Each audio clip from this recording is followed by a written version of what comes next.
Bonjour à tous, infiniment heureux de vous retrouver aujourd'hui pour partager le Chita du jour. Nous sommes mercredi, Yom Revi'i de la Parashat Vayetse, le Vav Kislev, 6 Kislev 5786.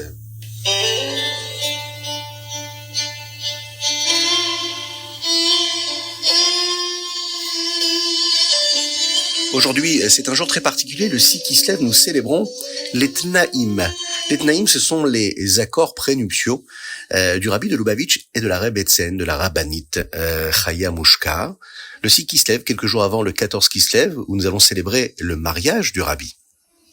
Nous allons apprendre un enseignement du Baal Shem Tov concernant le mariage, concernant la Ahavat Israël, que l'on peut retrouver justement dans le mariage. De nos jours, les Tnaïm sont souvent faits sous la choupa, mais à l'époque, ils se faisaient comme un lechaïm pour officialiser l'engagement et ce qui est annoncé que le mariage Be'ezrat Hashem aura lieu. Il est écrit dans le verset qu'Akadosh Baruch Hu, lorsqu'il créa l'homme, Adam Arishon, il dit « Il n'est pas bon pour l'homme d'être seul, je lui ferai une aide, son complément. » Ezer kenegdo. Le Baal Shem Tov explique que si une personne était seule, elle pourrait se tromper et penser qu'elle est parfaite. Akadosh Baruch Hu l'aide donc en lui donnant une autre personne. En voyant le défaut, le chisaron, le manque chez l'autre personne, elle saura qu'elle a également un défaut qui est similaire en elle. Nous devons aimer l'autre. Et au lieu de le juger, nous devons utiliser ce que nous pouvons et ce que nous voyons chez l'autre pour identifier et corriger nos propres imperfections. Quoi de mieux que de développer ce shalom, cette paix, cette sérénité dans chaque couple du Ham Israël afin de faire venir Mashiach très bientôt et d'apporter le shalom dans le monde, Bekarov Mamash.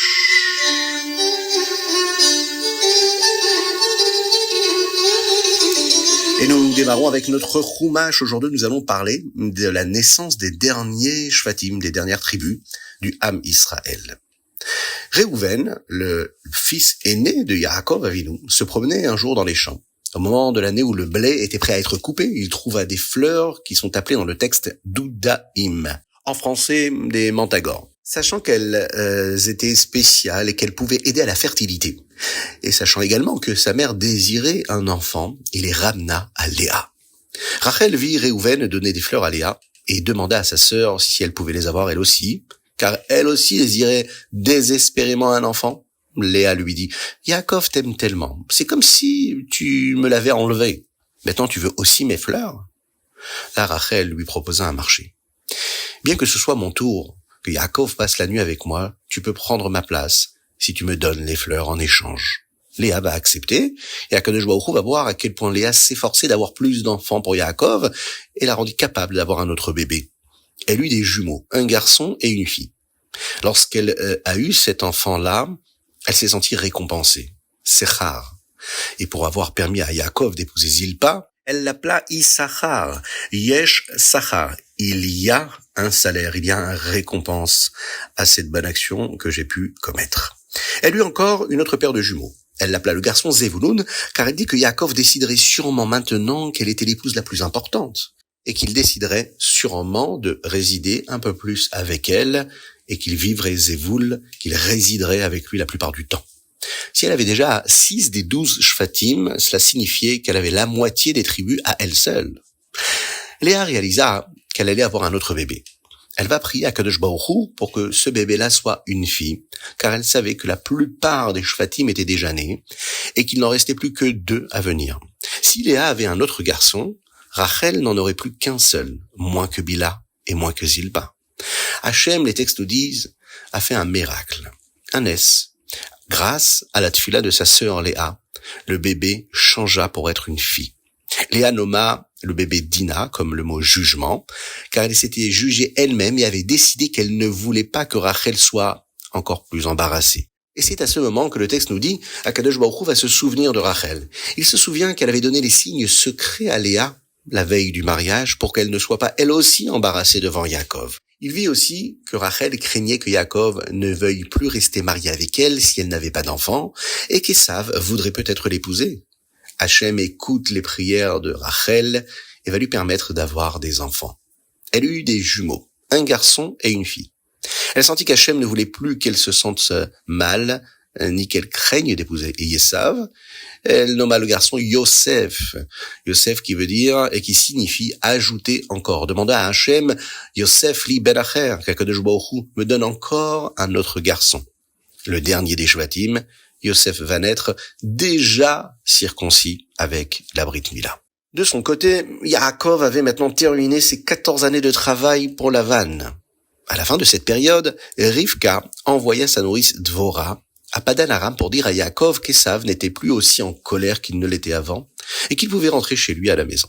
Au début, Yaakov eut peur, mais il sentit que puisque Yosef, qui était un enfant si spécial, venait de naître, par son mérite, par son zéchout, il n'avait plus besoin de s'inquiéter. Yaakov va voir Lavan pour l'avertir et lui dire qu'il voulait rentrer à Canaan avec sa famille. Pourquoi ? Eh bien, il avait terminé son travail, il avait fait ce qu'il avait à faire, il aimerait rentrer chez lui.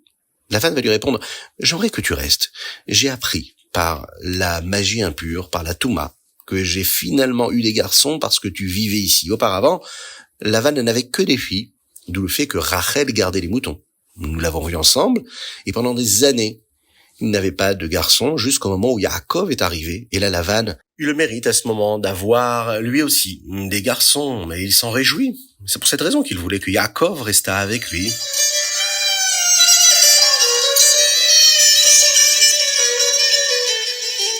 Et nous passons à notre Tehilim du jour. Aujourd'hui, nous sommes le Vav qui se lève. Nous lisons du chapitre 35 au chapitre 38, du Tehilim Lamed E au Tehilim Lamed Chet. Il y a un verset clé dans notre Tehilim du jour. Il se trouve dans le chapitre 36. David Ameler dit comme ça, « Divrei fiv aven o mirma, chadal leaskil leetiv » Les paroles de sa bouche sont mauvaises et trompeuses. Il cesse d'avoir l'intelligence de faire le bien. Ceci fait référence au mauvais penchant, au Yetzer Hara qui essaye de nous empêcher de faire ce qui est juste. Il y a une très belle explication du Maguide de Mezrich à ce propos. Il explique que ce verset veut nous rappeler que le Yetzer Hara ne dit pas à une personne de ne pas étudier la Torah. Il ne le dérange pas si nous étudions des parties compliquées de la Torah pour impressionner les autres. Lorsqu'un homme étudie pour sa gava, pour son orgueil, pour sa fierté personnelle, pour son épanouissement personnel, le Yetzer Hara n'essayera pas de l'empêcher d'étudier. Par contre, il sera présent lorsqu'il verra une personne qui étudie la Torah pour devenir meilleure, les Haskil qui étudie la Hétif pour devenir meilleur, une nouvelle personne, une personne qui souhaite se rapprocher d'Akadosh Baruch Hu par l'intermédiaire de la Torah, car c'est la volonté de Dieu et la Torah nous a été donnée pour qu'on se rapproche de lui, pour qu'on se sanctifie, pour qu'on s'élève, pour qu'on devienne des êtres meilleurs. Là, le Yetzer Hara ne veut pas que nous apprenions les parties profondes de la Torah, celles qui nous permettent de nous travailler, de changer notre trait de caractère, d'évoluer, d'acquérir de belles vertus et de les développer. Là, le Yetzer Hara est toujours présent. Une très belle histoire du Rabbi Marash. Un jour, il voyageait et il s'arrêta chez un chassid et trouva les enfants seuls à la maison. Le Rabbi Marash commença à réciter les Tehilim avec eux et continua lorsque la mère rentra. Puis, il se leva pour partir, mais juste avant, il revint et dit « Disons encore un peu de Tehilim ». Il s'assit avec les enfants, il continua à lire des Tehilim, et seulement après il partit. La mère réalisa que quelque chose n'allait pas. Et elle aussi se mit à réciter les Tehilim avec ses enfants. Elle se disait qu'il y avait quelque chose de particulier qui était arrivé. Aucun d'eux ne comprit ce qui s'était passé jusqu'à ce que le père rentre à la maison très tard. Il était épuisé. Là, il leur raconta qu'il avait été en grand danger.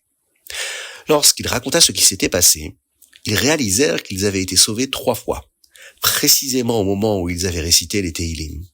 Ils comprirent que le rabbi était revenu une 2e fois pour le sauver de cette situation si dangereuse, grâce à la puissance des Tehilim.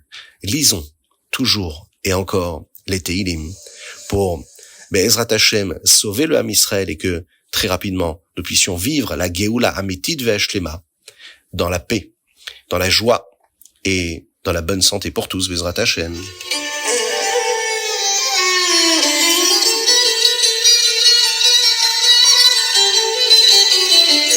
Tania, aujourd'hui nous étudions le chapitre 4 du Kuntres Acharon. Bien que nous ayons parlé constamment de l'importance d'accomplir une mitzvah avec des objets matériels, gashmi, et non pas seulement d'avoir la kavana, d'avoir l'intention lorsqu'on fait la mitzvah, il existe un type d'étude et de kavala qui fait partie des 613 mitzvot. Cette mitzvah, c'est l'étude du Seder Ishtalshelut. Le Seder Ishtalshelut, nous allons voir exactement ce dont il est question ici, tel qu'il est expliqué par la Chassidut. Car c'est une mitzvah de connaître Dieu. Et lorsqu'on développe l'explication et la connaissance et la compréhension de ce qu'est ce Seder Ishtalshelut, eh bien, nous accomplissons cette mitzvah-là. Le Seder Ishtalshelut, c'est la description qui pourrait être des étapes cosmiques par lesquelles la lumière et l'énergie et la vitalité infinie de Dieu, ce que nous appelons le Ein Sof, se contractent à travers des Tzimtzumim et s'organisent pour finalement former notre monde ici-bas, un monde fini, un monde limité, un monde matériel. Dans ce Seder Ishtalshelut, il y a différents mondes. Le monde d'Atsilut, Bria, Yetzira, Asiya. Chacun des mondes est un filtre qui contracte la lumière divine, qui le rend compatible avec le niveau d'existence suivant. Le but de la Chassidut n'est pas seulement de comprendre des schémas métaphysiques. Non, c'est d'expliquer comment Dieu est présent dans le monde, malgré la perception humaine de l'homme et de sa façon à lui d'interpréter le vide ou l'absence.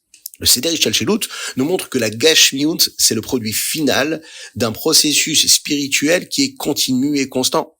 Chaque monde, chaque olam, lui, que nous pouvons retrouver dans le Seder Ishtalshelut, et a un niveau qui correspond à la neshama de chacun d'entre nous. Il a un niveau également dans la conscience humaine. Quand on étudie le Seder Ishtalshelut, la Chassidut, eh bien, nous pouvons apprendre non seulement la structure de chacun des mondes, de chaque olam, mais aussi, nous apprenons également la structure de notre propre neshama, de notre propre rapport à Dieu. Par exemple, la tfila, l'étude de la Torah. C'est ce que nous pouvons appeler un moyen pour la Neshama de remonter cette chaîne de Ishtalshelut à travers les différents mondes et qui nous permettent de se connecter à la source même d'Akadosh Baruch Hu.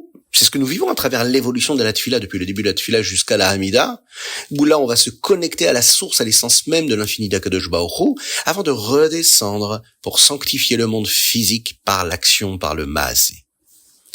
Ici nous voyons comment le Seder Ishtalshelut et sa connaissance justifient la supériorité de l'action, le ma'asé, sur l'intention pure que nous pouvons avoir sur la kavana.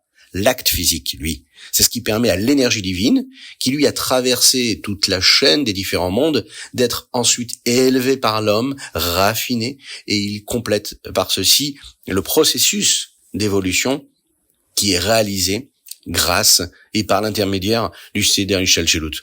Nous voyons ici comment c'est une mitzvah à part et en soi. Les mitzvot nous connectent à Hachem. Mais en comprenant Akadosh Baruch Hu, nous aurons beaucoup plus de vitalité, beaucoup plus d'énergie, de lumière, de chayut pour accomplir toutes les mitzvot qu'Akadosh Baruch Hu nous a donné et nous a demandé d'accomplir.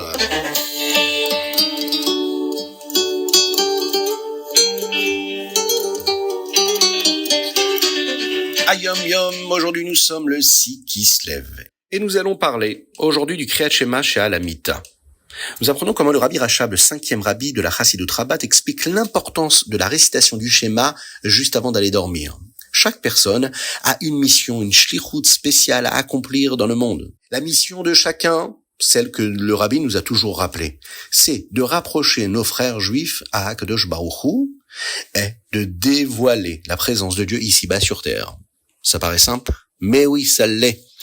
Ici, le Hayom Yom nous rappelle que quand la journée se finit, cela symbolise la fin de la vie d'une personne, Bezrat Hashem, après 120 ans. Et juste avant de monter chez Akadosh Baruch Hu et de rendre son âme, l'homme doit faire le vidouille, une forme de confession où il demande pardon à Akadosh Baruch Hu pour achever sa shlichut en lui demandant pardon pour toutes les fautes qu'il aurait pu commettre. Eh bien, c'est ce que nous faisons tous les jours lorsque nous terminons notre shlichut, notre mission quotidienne. Avant de nous coucher, nous disons le Kriyat Shema chez Alamita. C'est une prière si spéciale qui nous aide à achever cette shlichut. La différence, c'est qu'avec le Kriyat Shema chez Alamita, nous savons que même si nous avons terminé notre mission pour aujourd'hui, nous aurons d'autres chances le lendemain d'accomplir à nouveau une nouvelle mission avec l'aide d'Akadosh Baruch Hu, en bonne santé et dans la joie véritable.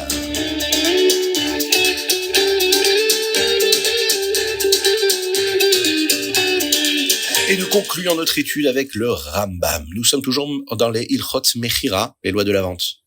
Et là, le Rambam, aujourd'hui, nous apprend les lois sur la manière dont un juif achète et vend des choses. Les lois de Mechira, de vente, sont assez longues. C'est l'une des séries de lois les plus étendues de tout le Rambam. Dans le chapitre Chaf E, le Rambam nous dit que lorsque l'on vend une maison ou une cour, tout ce qui n'en fait pas partie intrinsèquement, comme par exemple un puits, eh bien n'est pas inclus. On doit clairement spécifier ce que l'on achète, sinon il appartiendra toujours à la personne qui a vendu la maison. Si l'on vend un champ, c'est ce que nous dit le chapitre Chavav, ou bien lorsqu'on vend une ville, eh bien on inclut la clôture autour du champ et tout ce qui y pousse. Dans le cas où c'est fixé au sol, bien sûr. Mais on n'inclut pas la cabane en bois qui se trouve, par exemple, et qui permet aux gardiens de surveiller que tout se passe bien, ou bien la cabane où se trouvent les gerbes de blé qui ont été récoltées. Ça n'est vendu que si l'on précise dans l'acte de vente que nous vendons le champ et tout ce qu'il contient. Enfin, dans le chapitre Chav Zayin, on nous apprend ce qui est inclus lors de la vente d'autres objets, comme par exemple des bateaux, des chariots, des animaux. Le Rambam nous dit qu'en général, nous nous basons sur la coutume du lieu, le minag à Makom, où nous vivons, pour savoir ce que les gens entendent habituellement par la vente de quelque chose et ce que ça implique. Mais s'il n'y a pas de minag dans cet endroit-là en particulier, eh bien nous suivons ce que les chachamim, les sages, nous enseignent dans les chapitres que nous avons développés.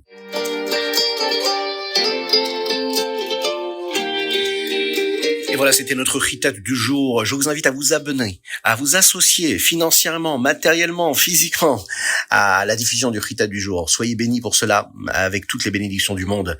Si vous n'avez pas le lien pour le faire, n'hésitez pas à nous envoyer un petit message par WhatsApp au 06 21 37 24 52. Une grande bénédiction à tous ceux qui ont déjà pris leur abonnement afin que nous puissions encore diffuser la Torah et les mitzvot. La Chassidut, c'est faire venir Mashiach maintenant.